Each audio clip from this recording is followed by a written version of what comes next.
Praise the Lord. இன்றைக்கான வசனம், அவர் மூலமாய் நாம் இந்த கிருபையில் பிரவேசிக்கும் ஸ்லாக்கியத்தை விசுவாசத்தினால் பெற்று நிலை கொண்டிருந்து தேவ மகிமையை அடைவோம் என்கிற நம்பிக்கையினாலே மேன்மை பாராட்டுகிறோம். எந்த கிருபை? இந்த கிருபை தேவனுடைய ஒரு ஈவு. பழைய ஏற்பாட்டின் காலத்துல கிருபை இருந்துச்சானா இருந்துச்சு. ஆனா கிருபை அதிகமாய் வெளிப்படுகிறத விட நியாய தீர்ப்பு தான் அங்க அதிகமாய் வெளிப்பட்டது. ஆனா நமக்கு இந்த கிருபை ஒரு ஈவாக கிடைக்கப்பட்ட ஒன்று அப்படின்னு வசனம் சொல்லுது. இந்த கிருபை முதலாவது இலவசமாய் நமக்கு கிடைச்சது. நாம் ஏதாவது கிரயம் செலுத்தினோமா, இரத்தம் சிந்தினோமா, பாடுபட்டோமா, அவமானப்பட்டோமா, நிந்திக்கப்பட்டோமா, காயப்பட்டோமா? எதுவுமே இல்லை. இலவசமாய் நமக்கு கிடைத்த கிருபை. யாரினாலே கிடைத்தது? கிறிஸ்து இயேசுவில் உள்ள மீட்பை கொண்டு நீதிமான்களாக்கப்படுகிறோம். இயேசுவினால அந்த கிருபை நமக்கு கிடைத்தது. அது எவ்வளோ விலையேற பெற்ற ஒன்று. அது மட்டுமல்ல, அதனாலே நாம் நீதிமான்களாக்கப்படுகிறோம். எவ்வளோ பெரிய ஸ்லாக்கியம் பாருங்க. நீதிமான்களாக்கப்படுகிறோமா? முதல்ல அந்த வார்த்தையை சொல்லக்கூட நமக்கெல்லாம் அருகதை இல்லை. ஆனால் ஆண்டவர் நம்மை நீதிமான்களாய் ஆக்குகிறார். எப்பொழுதுனா அவருடைய கிருபையினாலே நம்மை நீதிமான்களாய் ஆக்குகிறார். தேவனிடத்தில் பிரவேசிக்கும் தைரியத்தை நாம் எப்படி பெற்றுக்கொள்கிறோம் என்றால், அவரை பற்றும் விசுவாசத்தால். இயேசுவை பற்றும் விசுவாசத்தால் அவருக்குள் நமக்கு தைரியம் திடநம்பிக்கையோடே தேவனிடத்தில் சேரும் ஸ்லாக்கியம் உண்டாயிருக்கிறது. அது உண்மைதானே? ஏசப்பாவினால்தான் நமக்கு அந்த தைரியமும் ஸ்லாக்கியமும் வந்திருக்கு. தேவனிடத்தில் பிரவேசிக்கிற அந்த ஒரு மகத்தான ஒரு வாய்ப்பை நாம் பயன்படுத்தி கொண்டிருக்கிறதுக்கு காரணம் ஏசப்பா, இயேசுதான். அவர்னால தான் நாம் தைரியமாக அந்த ஸ்லாக்கியத்தை பெற்றவர்களாக இருக்கிறோம். அந்த ஸ்லாக்கியம் எப்படி கிடைச்சது?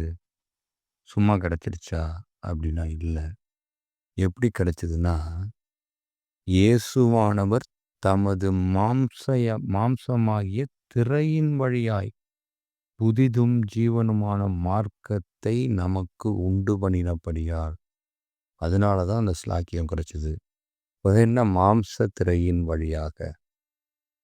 நீங்கள் ஏசப்பா சிலுவையில் தொங்கி கொண்டு இருக்கும்போது கடைசியில் அவர் இறந்துட்டாரான்னு கன்ஃபார்ம் பண்ணுறதுக்கு என்ன பண்ணுவாங்க அப்படின்னா, சேவகர்கள் வந்து லாவில் ஒரு ஈட்டியை வச்சு குத்துவாங்க.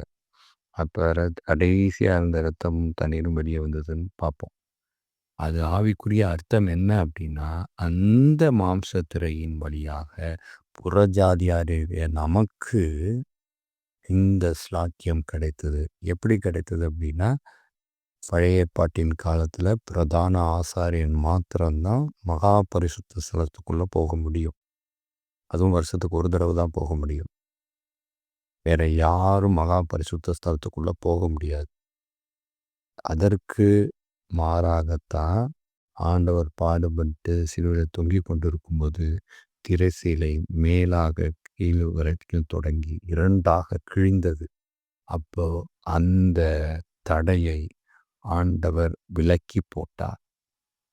தடை நமக்கும் தேவனுக்குமாய் இடையில் இருந்த அந்த பாவ திரையை அவர் விலக்கி நமக்கு மகா பரிசுத்த ஸ்தலத்துக்குள் பிரவேசிக்கிற ஸ்லாக்கியத்தை கட்டளையிட்டார்.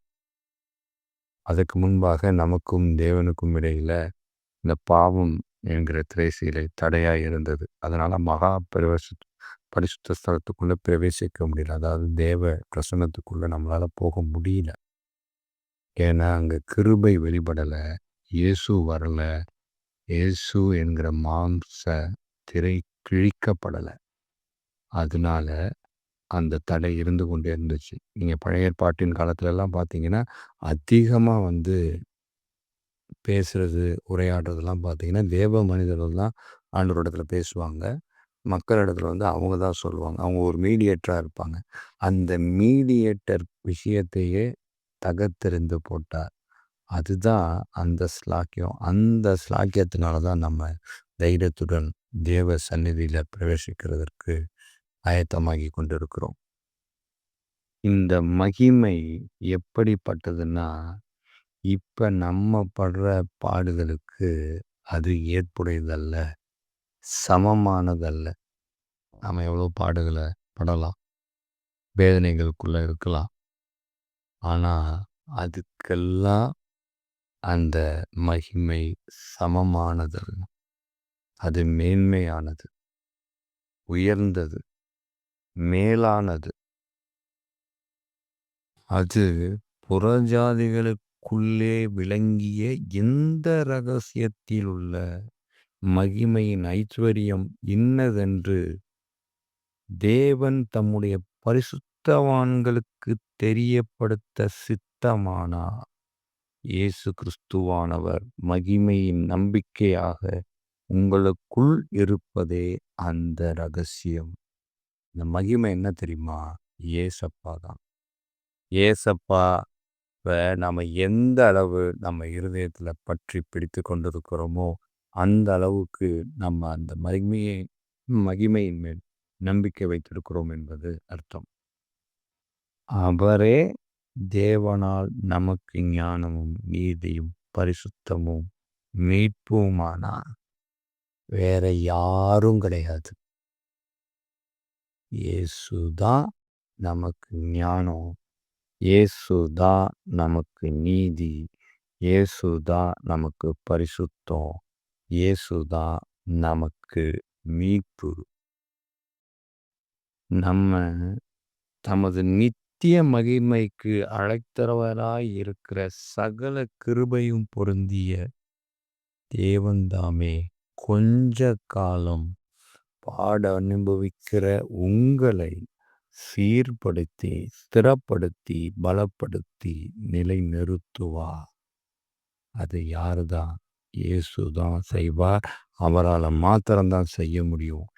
ஏன் நம்மை நிலை நிறுத்துவார் அப்படின்னா, அந்த மகிமையில் பிரவேசிக்கிறதற்கு, அந்த மகிமையை குறித்து நாம் மேன்மை பாராட்டுகிறதற்கு, நமக்கானவைகளை குறித்து மேன்மை பாராட்டுகிறதற்கல்ல, உலகத்திற்கானவைகளை குறித்து மேன்மை பாராட்டுகிறதற்கல்ல, அந்த நித்திய மகிமையை குறித்து, பரலோக வாழ்க்கையை குறித்து மேன்மை பாராட்டுகிறதற்கு நமக்கு ஆண்டவர் இப்பேற்பட்ட ஒரு கிருபையும் ஸ்லாக்கியத்தையும் கட்டளையிட்டிருக்கிறார். இதை நாம் அறிந்து அதை சரியானபடி நாம் வாழ்க்கையில் அபியாசப்படுத்தும்போது நாம் நிச்சயமாகவே மேன்மை பாராட்டுகிறவர்களாக, உரிமை உள்ளவர்களாக, தகுதியுடையவர்களாக மாறுவோம். காதுள்ளவர்கள் கேட்க கடவர்கள். ஆமென்.